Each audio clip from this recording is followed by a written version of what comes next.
All right, so you guys, we have three teachers with you today. This is Mrs. Lehman. Mrs. York. And Mr. Breach.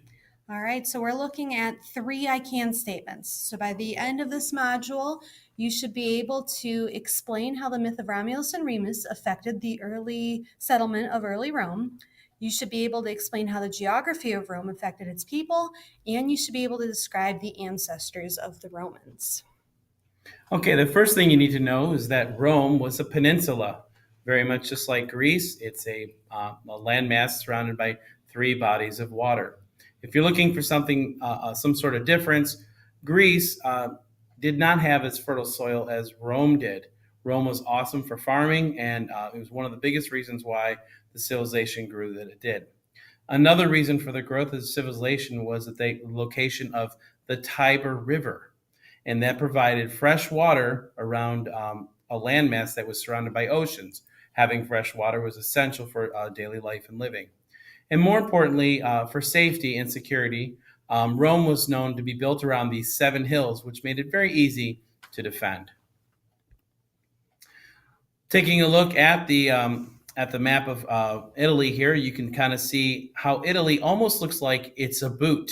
So if you're looking at a giant map of Italy and Europe, look for the boot, and more importantly, you can kind of see the heel of the boot and how it's almost kicking the island of Sicily. So Italy is very easy to identify on the world because it's a boot kicking the island of Sicily.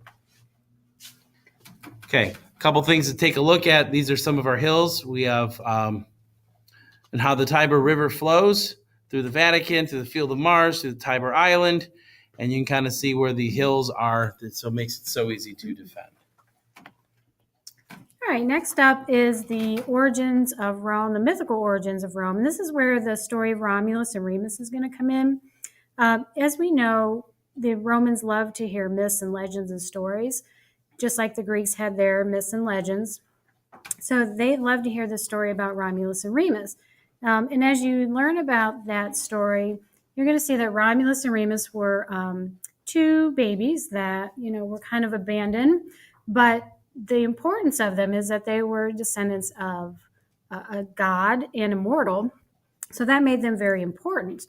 And in the Romans' eyes, that gives them the reason to say, hey, we are better, we are strong, we have the right to rule everyone else. And, if you think about, it kind of would be odd for us to think about a wolf raising two babies. But if you think about the characteristics of a wolf, this is a fierce, intelligent, dominant animal. And that's what the Romans wanted people to believe about them, that they were the dominant force. So if we go back to that myth, that legend, we trace everything, or the Romans trace everything back to Romulus and Remus as their original founders of the city of Rome. You look at the name Romulus, and as you learn, Romulus is the one who ends up winning, and the city of Rome is named after him. Yeah, and we'll actually read the myth in class together. But for the Romans, if you ask them, how did Rome start? Every Roman would tell you the story of Romulus and Remus. In their eyes, that was how they believed the civilization actually began. Well, historians kind of look at it from a different perspective. They're like, well, the civilization didn't start from two babies that were raised by a wolf. That doesn't make sense. So when historians were doing some digging, they found kind of the actual ancestors. So in the beginning, little was known about where they actually came from. What we do know is around 600 BC, there was a group called the Etruscans that took over. And the Etruscans had a monarchy, so they had a king. And this king really didn't care about the area of Rome. He kind of cared about his area, and so he was a very harsh ruler, and his name was Tarquin the Proud.